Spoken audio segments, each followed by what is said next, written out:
할렐루야. 네. 방금 뭔가 찰파덕한 고기 올렸을 때, 데워 올렸을 때 떨어진 소리가 나는데 고기를 누가 잡았나요? 감사합니다. 일주일 동안도 잘들 지내셨죠? 네. 우리 옆에 분들과 인사할까요? 인사하세요.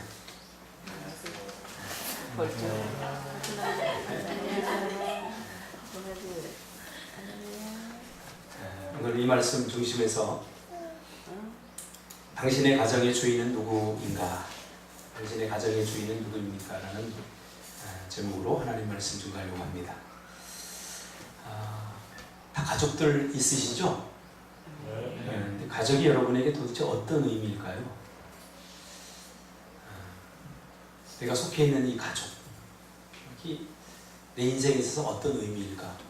참 중요하고 많은 부분을 차지한다는 것은 다 아는데 도대체 어떤 의미일까에 대해서는 사람들이 많이 생각하지 않는 것 같아요. 아직도 교회 안에는 가족에게 받은 아물지 않은 쓰라린 상처를 안고 살아가는 사람들이 많이 있습니다. 사랑이 깊을수록 상처도 깊게 패이기에 그래서 가장 사랑하는 대상인 가족에게 받은 상처는 내 마음에 오래 머물고 쉽게 아물지 않은 것 같습니다. 그래서 쉽게 용서가 잘 되지 않아요. 저도 지금 우리 장인어른과 좀 약간 좀 창조적 긴장 관계에 있습니다. 제가 잘해야 된다고 늘 생각하는데 이게 좀 쉽지 않아요. 쉽지 않아요. 또 제가 예수를 믿고 목사하고 우리 장인은 정반대이기 때문에 더 이상 말을 안 하겠습니다만은 이게 하나 된다는 것이 마음을 맞춰 나간다는 것이 여간 힘든 일이 아닙니다. 그리고 다른 사람에게 우리 부모 때문에 우리 자식 때문에 내가 상처를 받았노라고 또 쉽게 말도 못해요. 왜? 사랑하는 사람이기 때문에. 제가 아는 어떤 권사님이 계세요. 이 권사님은 그 권사님의 고백대로 나는 목사님 장남에게 배신당했습니다. 그러더라고요. 장남에게 배신당했습니다. 이 엄마는 그 장남에게 모든 걸 다 걸었습니다. 그것을 보고 있던 다른 자녀들, 이 자녀들은 엄마의 사랑을 갈구하다가 이 장남에게 다 빼앗겨버렸죠. 그래서 이런 고백을 합니다. 그 같은 교회에 또 딸들도 다니고 아들도 다녔어요. 그들 이야기를 들어보면 우리 엄마는, 우리 권사님은 우리 형만 좋아했어. 우리 오빠만 좋아했어. 그러면서 그들 나름대로 또 깊은 상처가 있더라고요. 그런데 이 형이, 엄마의 사랑을 독차지했던 이 형이 60이 다 되어가는데도 그때 나이로 여전히 엄마에게 의존이 있었습니다. 이 엄마가 80이 다 되어가는데 저에게 이런 고백을 합니다. 구역 예배를 드리는데 하루는 목사님 서운합니다. 뭐가요? 내가 우리 큰애를 어떻게 키웠는데 지금은 모른 척 한다는 거예요. 자기가 필요할 때만 전화하고 내가 힘들고 내가 병들고 내가 아프다 그러면 약 지어 먹으세요. 이 한마디로 끝낸다는 거예요. 그 말이 그렇게 서운하다는 거예요. 내가 자기 아플 때는 어떻게 했는데, 자기 사업 힘들 때 내가 어떻게 했는데, 집 팔고 땅 팔고 심지어 자기 처남 그 밑에 아이들 돈까지 다 걷어서 사업 자금으로 다 갖다 바쳤는데 지금 어떻게 이럴 수 있죠? 그래서 제가 뭐라는 줄 아세요? 제가 뭐라고 그랬겠어요? 그러니까 권사님, 감당할 수 있을 만큼만 사랑하시지 왜 그렇게 모든 사랑을 다 퍼부으셨어요? 제가 그랬어요. 그러니까 이 권사님 뭐라고 그러면 저에게 그게 어떻게 잘 되나요? 이게 사람의 마음이에요. 감당할 수 있을 만큼만 자식들을 사랑하시기 바랍니다. 똑같은 생각일 거예요. 그게 잘 돼요? 잘 안 됩니다. 제가 상담의 현장에서 만나본 대부분의 사람들은 가족에게 받은 깊은 상처로 이미 성인이 되었는데도 고통당하는 것을 많이 보게 됩니다. 교회 안에서요, 교회 안에서. 교회 밖에 말할 것도 없고, 교회 안에서 서로가 서로에게 상처를 주고 아픔을 준 채로 그 고통을 끌어안고 신앙생활을 하는 사람들이 많이 있어요. 그러니 진리 안에서 자유할 수 있겠습니까? 나도 옹졸해지고 나도 또 누군가에게 그렇게 상처와 아픔을 주게 되는 거죠. 그래서 제가 늘 강조하지만 내가 다른 사람에게 줄 수 있는 최고의 선물은 건강한 나 자신입니다. 만약 제가 내 마음의 상처와 아픔들을 그대로 끌어안고 목회를 했다면 여러분들 아마 다 괴물이 되었을 것입니다. 지금도 온전하진 않지만 저는 뭐가 상처를 주고 아픔을 주는지 아파봤기 때문에 알아요. 그래서 될 수 있으면 상처를 주지 않으려고 애를 씁니다.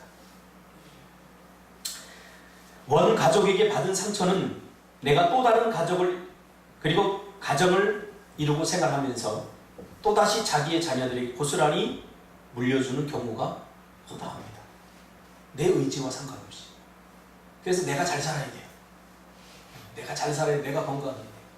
그래야 우리 자녀들에게 건강한 것, 좋은 것 물려줄 수 있어요.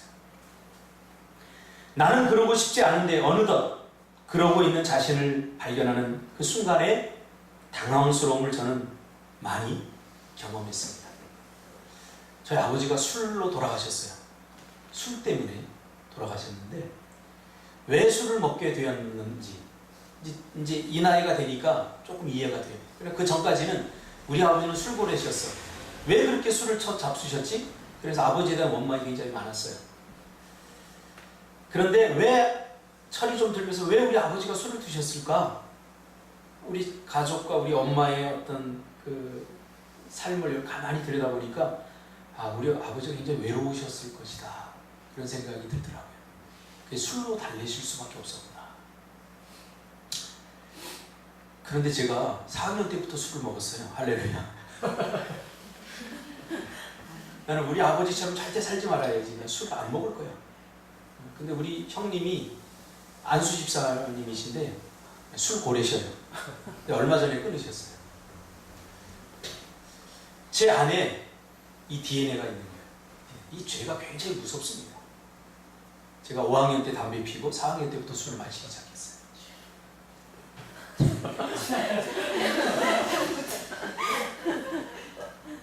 그러고 싶지 않았는데 내 의지와 상관없이 아버지를 따르는 나의 모습을 보면서 저도 적잖이 당황스러웠어요. 아마 여러분들 그럴 거예요. 상처를 받지 않으려면 사랑하지 않으면 되는데 가족은 그게 안 되죠. 가족으로 맺어진 순간부터 알 수 없는 사랑의 관계가 형성이 됩니다. 자식을 낳으면요, 뭐 자식을 사랑하는 방법, 뭐 그런 거 배우지 않더라도 그냥 사랑이 돼요. 그러면 왜 도대체 사랑하는 가족들이 서로 상처를 주며 가족의 기능을 상실한 채 행복이 깨어진 채 살아갈까요? 성경은 여러 가지 답을 많이 주지만 그걸 종합해 보니까 딱 한 가지예요. 가족이 행복하지 못하고 가정의 행복이 깨어지는 그 중심에는 내가 가정의 주인이 되려고 할 때, 내가 가정의 주인이 되려고 할 때, 주로 가정에서 권력을 가질 수 있는 사람이 엄마와 아빠 아닙니까? 그 중에서도 아빠예요. 아빠들 정신 차려야 돼요. 아빠들이 참 외로워요. 참 미련해요. 그래서 아빠들은 여자 말들을 잘 들으시기를 주님의 이름으로 축복합니다. 네.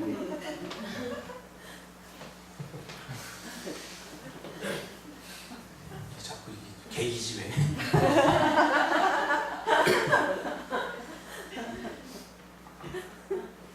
가족은 부부를 중심으로 자녀와 더불어 이루어진 공동체 아닙니까?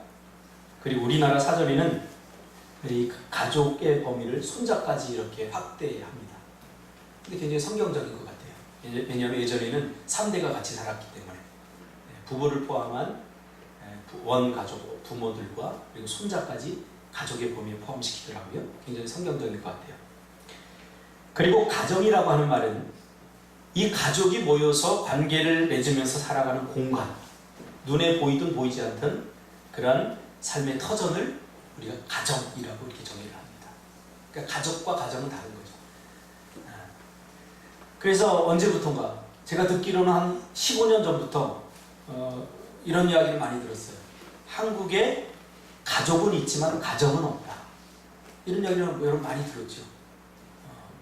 결혼을 해서 애는 낳아서 가족은 생겼는데 거기서 관계를 맺으면서 긍정적인 어떤 감정들을 배우고 익히고 또 행복을 느낄 수 있는 그 관계가 다 깨어져 버렸어요. 그 사회가 구조적으로 그렇게 되어버려 가고 있어요. 아버지는 희생자들이죠. 왜? 그런 구조 속에서 돈을 벌어서 우리 가족을 먹여 살려야 되기 때문에 삶의 터전으로 내몰리는 거죠. 그래서 우리 청년들한테는 제가 10년 전부터 얘기했어요. 정신 똑바로 차리고 살아야 사탄이 만들어놓은 이런 구조적인 기계적 삶에서 벗어날 수 있다. 그렇지 않고 기도하지 않고 준비하지 않으면 나도 거기 휘말려 들어가 버리면 이제 내릴 수도 없어요. 호랑이 등에 탁버린 거예요. 내릴 수도 없고 달릴 수도 없고 그러다가 인생 끝마치는 거예요.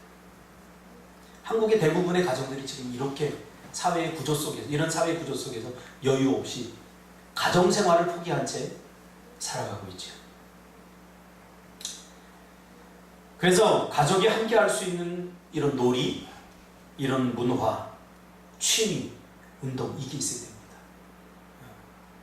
우리의 딜레마가 뭡니까? 아이들이 자라면서 같이 있어야 되는데 사회는 아이들과 많이 시간을 같이 하면 살 수 없는 구조로 계속 가고 있잖아요. 그러니까 우리에게 답이 없어요. 그러니까 여러분 정신 차려야 돼요. 사회가 만들어 놓은 그런 시스템에 들어가서는 안 돼요. 절대로. 그게 옳다라고 생각해서는 안 돼요. 교육도 마찬가지입니다. 교육도 우리가 대안이 없으니까 지금 학교를 보내는 거 아닙니까? 정신 차려야 돼요. 이제. 여러분 세대는 정말 정신 차려야 돼요. 가족과 아이들과 함께 할 수 있는 놀이 문화. 어느 정도 안정이 되어서 이제 우리 아이들에게 관심을 갖고 야 놀자 하니까 아이들이 이미 커서 끝나버린 거예요. 자기들 세계를 추구하게 되죠. 그러다 보니까 부부가 외로워지고 남편, 아내 서로 외로워지는 거예요. 가족과 함께 할 수 있는 놀이, 문화, 취미, 운동 이게 있어야 돼요. 제주도가 얼마나 좋습니까?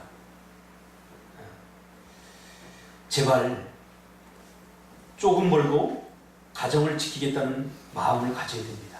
제발 가지시기 바랍니다. 돈의 망상에서 벗어나시길 바랍니다.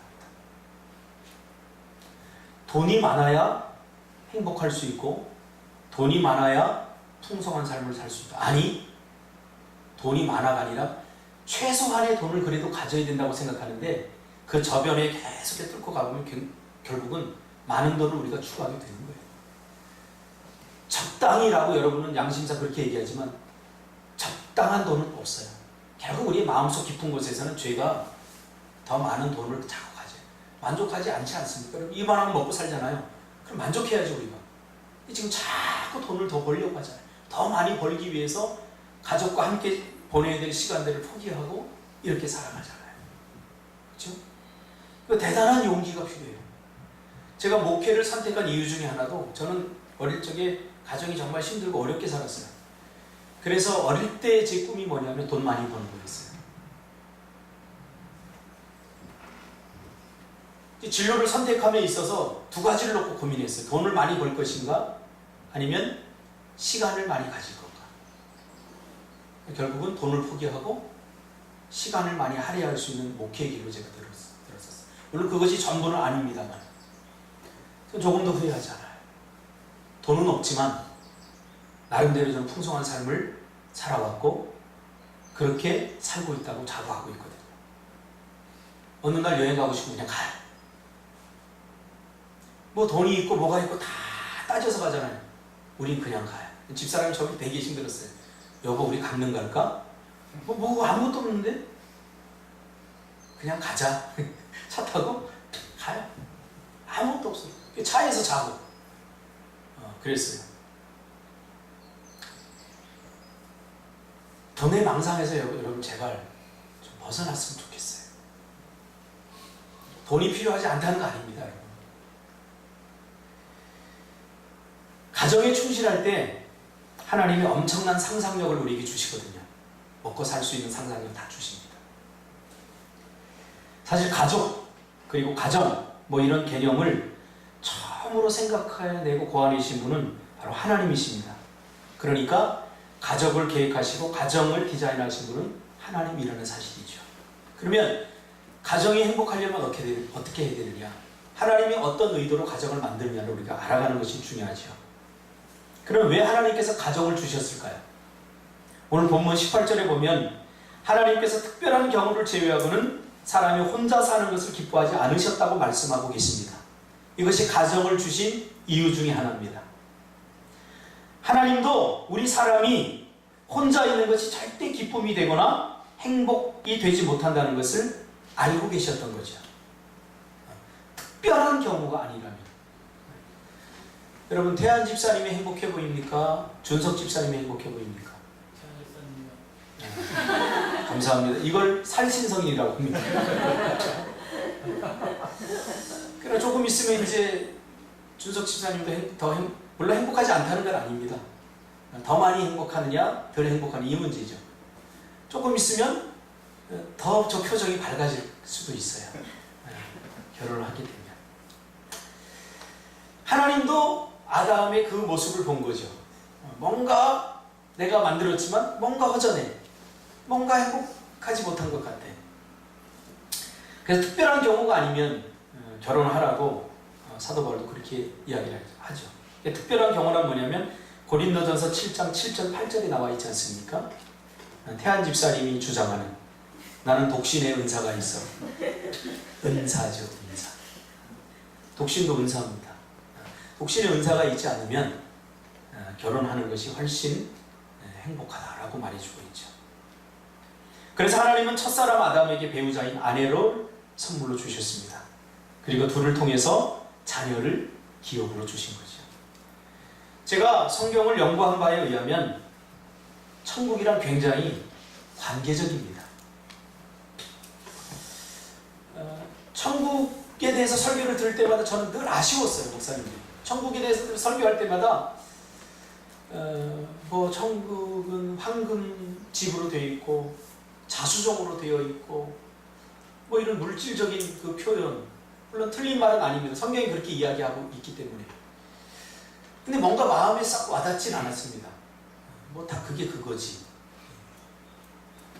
천국이 어떤 곳인가 제가 이렇게 천국에 대한 성경 이야기들을 이렇게 연구하면서 제가 발견한 천국은 굉장히 관계적이라는 사실이에요. 천국은 어떤 곳인가 보다 천국에 어떤 사람들이 있는가가 더 중요하다는 거죠. 그게 제 마음을 더 끌었어요. 제가 천국에 가고 싶은 이유 중에 하나는 우리 아버지를 다시 볼 수 있기 때문에. 그러니까 천국이 어떤 것인가 제 눈에 잘 안 들어와요. 그럼 우리 아버지가 천국에 계시네? 굉장히 관계적이죠. 제 친구 목사는, 여러분도 아는 친구 목사는 여행하는 것을 굉장히 좋아합니다. 그래서 틈만 나면 뭐 동남아로 어디로 이렇게 여행을 다닙니다. 인도로, 뭐 캐나다로, 미국으로 여행을 다닙니다. 근데 별로 안 부러워요. 왜냐면 혼자 다니거든요. 저에게 자꾸 여행을 제안합니다. 야, 형서봐, 이번에 가자. 비행기 싹도 내가 싼 걸로 하고 별로 경비도 많이 안 들어. 제주도 갈 정도면 그 정도면 돼. 나머지는 내가 보충할 테니까 가자. 절친이에요. 저에게 유일하게 있는 한 명의 친구. 제가 친구라고 말할 수 있는 한 사람. 중국의 노신이 그런 얘기를 했잖아요. 친구는 3명이면 많고 2명이면 불가능하고 한 사람이면 적당하다. 노신 신봉자라 저는 이 친구 한 사람으로 만족을 하는 스타일인데,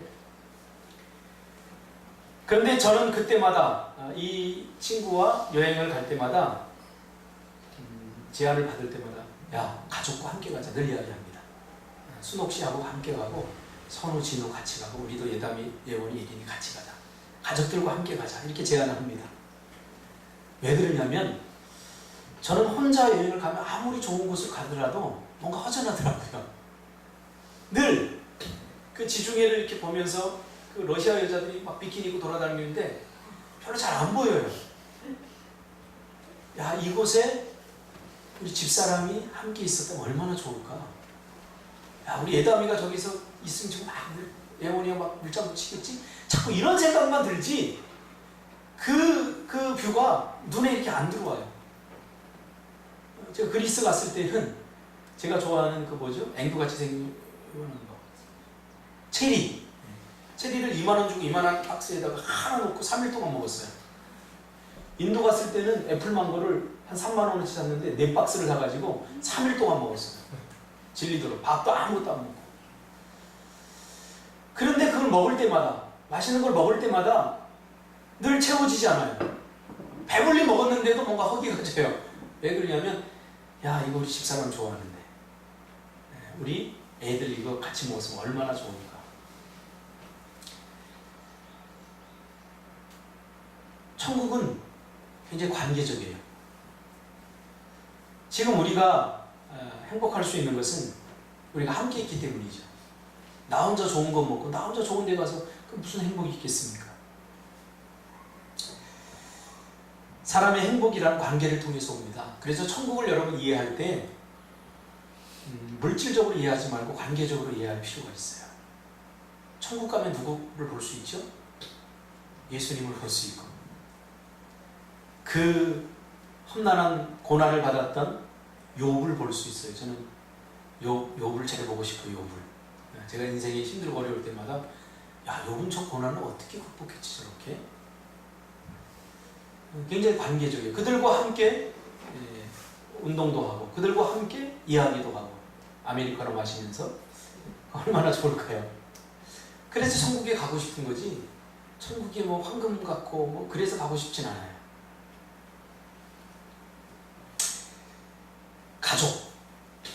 가족이 행복해지려면, 가정생활을 잘하려면 관계를 잘해야 됩니다. 서로가.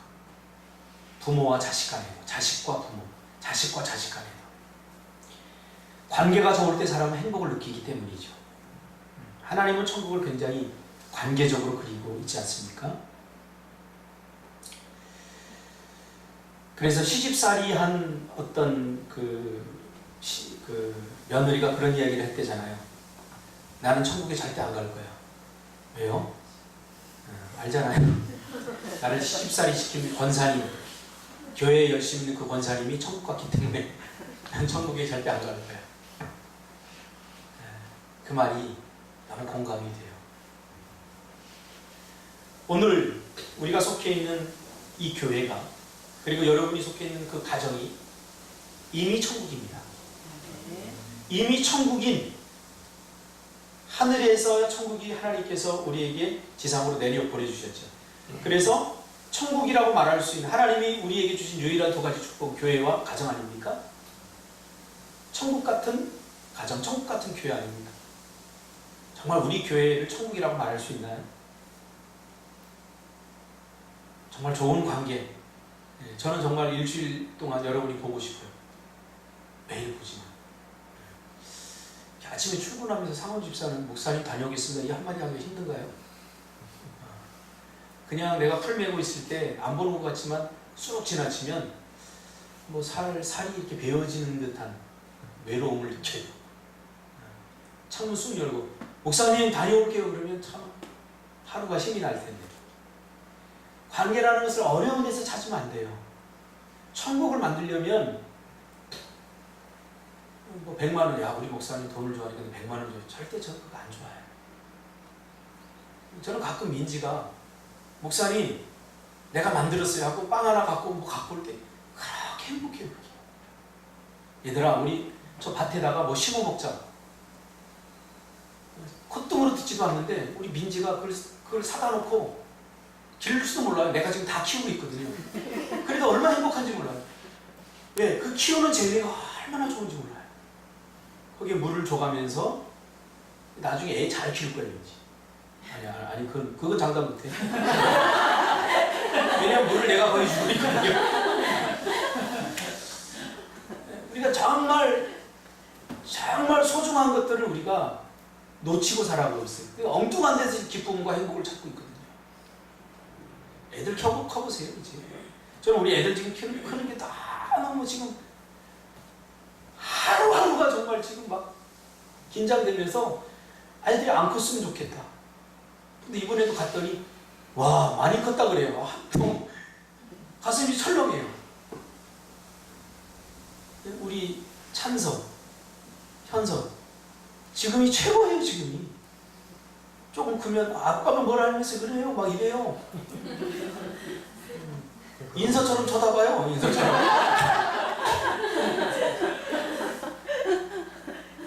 얼마나 소중합니까? 우리 이걸 다 놓치고 사탄에게 속으면서 산다는 거예요. 지금이 중요한 거예요. 지금. 나중에 행복할 것 같아요? 지금도 행복하지 못하는데 무슨 나중에 행복을 기대하고 있어요? 지금 행복하지 못하면 나중에 절대 행복하지 못해요. 지금 서로 소중하게 여기지 않으면 나중에 절대 소중하게 여기지 않아요. 그래서 저는 비판하는 사람을 절대 안 좋아해요. 왜냐하면 정치인을 보든 누구를 보든 비판하는 사람이 더 하더라고요. 내가 더 하더라고요. 정치인들 보세요. 야당일 때는 그렇게 자기들이 뭐 진리인 것처럼 이야기하다가 보니까 더 하지 않습니까? 비판하지 말고 이제 내가 잘하면 돼요. 내가. 이 관계를 이어주는 끈이 있는데 뭐냐면 바로 말입니다. 언어입니다. 말 한마디 중요합니다. 그래서 가정에서도 가정이 행복하려면 말 한마디를 잘해야 돼요. 말 한마디 천근의 무게를 담고 해야 돼요. 이 말이 소통의 수단이고 이 소통을 통해서 우리는 서로의 마음을 알아가고 서로의 아픔을 보다듬고 또 칭찬과 위로도 할 수 있지 않습니까? 그러니까 말하지 않는다고 자신의 감정과 기분이 표현되지 않는 게 아니에요. 말하지 않는 것도 언어예요. 일종의. 말이 냉소적인 사람들은 좌절감을 많이 느끼고 경험한 사람들이죠. 제가 이렇게 뭐 애들 뭐 하면서 검사를 하잖아요. 심리적 검사를 하면 검사를 한다고 제가 미리 예전에 이제 YCC 할 때 보내면 엄마들이 교육을 합니다. 얘들아, 이런 말은 목사님한테 하면 안 되고 이런 건 하면 안 돼. 근데 그것까지 검사지에 다 나와요. 그걸 모르는 거지. 전번주에 어떤 친구를 제가 검사했거든요. 문자관성 검사를 했는데 예, 아니요로만 대답했더라고요. 금방 끝나요. 예, 아니요 금방 끝나잖아요. 금방 끝나야 되는데 예, 아니는 금방 끝나지를 못했어요. 예, 아니요만 쓰는데도 1시간 이상이 걸렸어요. 왜? 얼마나 생각이 많았을까. 그냥 생각나는 대로 쓰면 되는데 엄마가 이거 엄마가 좋아하실까? 아빠가 싫어하실까? 그걸 생각하면서 이 아니요를 작성하려고 하니 얼마나 힘들었겠습니까? 마태복음 19장 5절 6절에 보면 바리새인들이 예수님을 시험하려고 할 때 예수님께서 이혼에 대해서 말씀하시면서 가정에 대한 설계 법칙을 말씀해주는 장면이 나옵니다.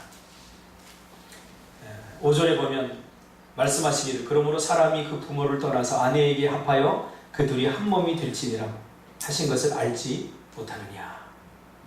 그런즉 이제 둘이 아니요 한 몸이니 그러므로 하나님이 짝지어 주신 것을 사람이 나누지 못할지니라. 이걸 보면 가정의 그 설계의 법칙이 몇 가지 나오는데 첫째로는 독립의 법칙입니다. 두 부부가 이제 만나게 되죠. 만나서 연애를 하고 한 가정을 갖게 됩니다. 그럼 부모를 떠나는 거예요. 이 부모를 떠난다는 말은 단순히 분가한다 그런 의미가 아니라 하나의 독립된 인격체로서 스스로 이젠 삶을 책임지는 위치에 서야 한다는 거죠. 이제 내가 가장이 되고 가장을 돕는 배필로서 가정의 주인이신 주님과 직접 관계를 맺는 거죠. 그 전에는 부모라고 하는 체에 걸러져서 우리가 결정하고 판단했다면 이제는 가장인 내가 그 가장을 돕는 아내가 하나님 앞에서 가정의 주인이신 하나님 앞에서 관계를 맺으면서 가정을 꾸려나가야 된다는 거죠. 이게 그리스도인들에게서 가장 중요한 겁니다. 우리 가정의 주인은 누구라고요? 하나님이십니다. 그거를 자녀들에게 보여주는 삶을 살아야 돼요. 말로만이 아니라 뭔가를 결정하고 뭔가를 선택하고 뭔가를 판단할 때 하나님께 물어보는 기도하는 모습을 자녀들에게 보여줘야 되죠. 뭔가를 결정할 때도 자기 마음대로 자기 기분대로 다 결정해 한다면 이것은 독립의 법칙이 아니에요.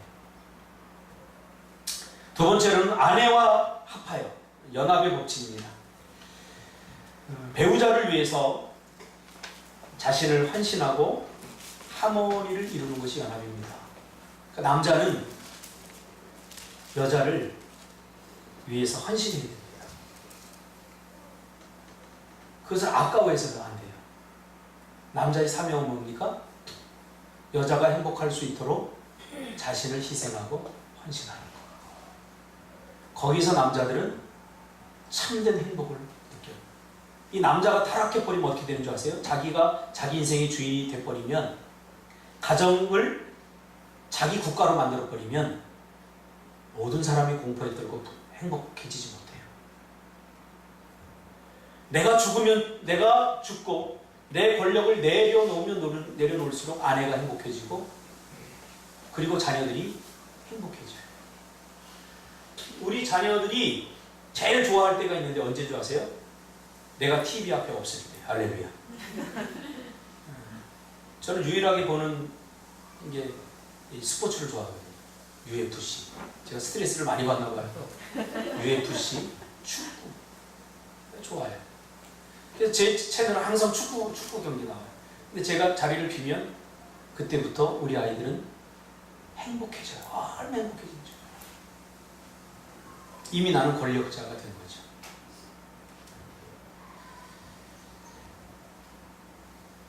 남편의 사명은 아내를 위해 헌신하는 거예요. 여러분 절대 잊지 마세요. 저도 그렇게 살 거예요. 제가 그렇게 살지 않으면서 여러분에게 이야기한다면 여러분도 그렇게 살지 않아도 좋아요. 그러나 저도 부족하지만 그렇게 살려고 애쓰고 있습니다. 그리고 서로의 단점을 보완하세요. 특별히 여자들이 가지고 있는 생각이 뭐냐면, 내가 남편보다 좀 나은 것까지 느껴져요. 여자들. 보통 제가 상담해보면, 그래서 내가 결혼을 해주었다 이렇게. 야, 네가 아니더라도 내가 따라다니던 남자들도 많고 나 좋아해줄 남자들 많았는데 어떻게 하다 내가 살아보니까 별거 아닌 것 같은 남자가 사는 것 같은 느낌을 받아야 돼요. 여자들은 다. 제 이야기가 아니라. 그래서 제가 하도 속상해가지고 예전에 이런 설교를 했어요. 이 여자분이 집사님인데 내가 어떻게 하다 저 쓰레기 같은 인간하고 사는, 둘 다 집사인데 그래요. 제 앞에서 표현이. 행복하겠어요? 제 설교 시간에 뭐라고 그러냐면, 집사님, 그 남편 집사님은 집사님의 기도의 응답이고 하나님의 축복입니다. 할렐루야! 내가 보니까 둘이 딱 맞아요. 라고 설교했다가 몇 주 동안 저를 안 쳐다봤어요. 집사님. 맞아요. 하나님이 뭐 더 좋은 여자, 더 좋은 남자 보이십니까? 나에게 가장 적합하고 맞는 배우자를 주신 거예요. 누구를 만남들, 뭐 우리 때는 뭐 알레인 블롱 이런 사람들, 뭐 장동건, 저는 장동건이 그렇게 잘생겼어요. 그런 사람들하고 살아본들, 내가 변하지 않고 내가 바라보는 시각이 변하지 않으면 다 그 사람이 그 사람처럼 보입니다. 그러니까 다 흠이 있고 부족함이 있다는 거예요. 흠이 있고 부족함이 있다는 것은 서로 보완하고 채워주라고 하나님께 두 부부를 만나게 해주신 거예요. 그거 허물을 보고 따지고 그거 좀 고쳐, 절대 안 고쳐져요. 제가 보니까 절대 안 고쳐져요. 어떻게 됩니까? 수용해야 돼, 받아들여야 돼. 그래서 남자들은 더 넓어져야 되고 여자들도 더 넓어져야 돼. 내 그릇이 종자기만 하니까 이게 안 당기는 거예요, 나한테. 이렇게 당겨야 돼, 당겨야 돼.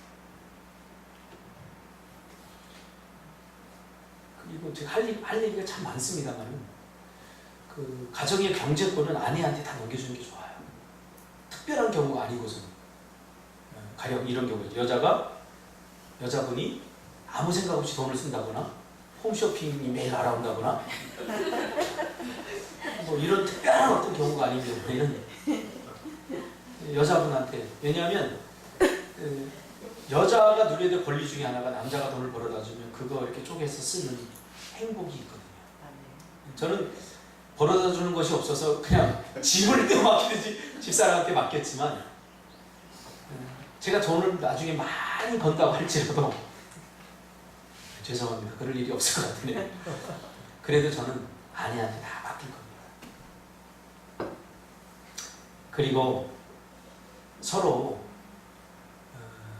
권리를 주장하지 말고 먼저 의무로 다가가세요. 관계가 좋으려면 가장 중요한 게 뭐냐면, 여보, 옆집에 누구는 결혼 기념일이라고 꽃을 100송이 주고 돈을 100만을 줬는데 당신은 이게 뭐야? 기억이나 해? 당신이 나한테 해준 게 뭐가 있어? 자꾸 권리 주장만 한단 말이에요. 제가 가정들을 상담하면서 만나본 좀 덜 행복한 가정들의 표본이에요. 그렇게 주장하기 전에 나는 저 남편에게 잘 해줬나? 의무를 다 해줬나? 라고 물어야죠. 그러니까 권리는 그 다음이에요. 내가 저 사람에게, 우리 관계도 마찬가지거든요. 우리 목사님은 매일 일만 시키고 그렇게 하기 전에 내가 해야 될 의무를 나는 지금 다 하고 있나? 관계에 있어서 가장 중요한 겁니다. 그러니까 친구한테 돈을 빌려달라고 그랬는데 친구한테 돈을 안 빌려줘. 그럼 나도 생각해야죠. 나는 저 친구가 절박할 때 나는 빌려줬나? 그러니까 의무로 다가가면요, 더 관계가 훨씬 성숙해져요. 근데 우리는 자꾸 권리 주장만 한다고. 권리 주장. 권리를 앞세운다. 그래서 예수님께서 우리에게 보여준 사랑, 일방적으로 사랑하기로 작정한 사랑, 권리 주장하지 말고요. 여러분, 그 아내들이 여러분 훅 불면 날아갈 것 같잖아요. 얼마나 여린여릿해요. 우리 집사람 바람 불면 저는 밖에 안 내보내요. 날아갈까 봐.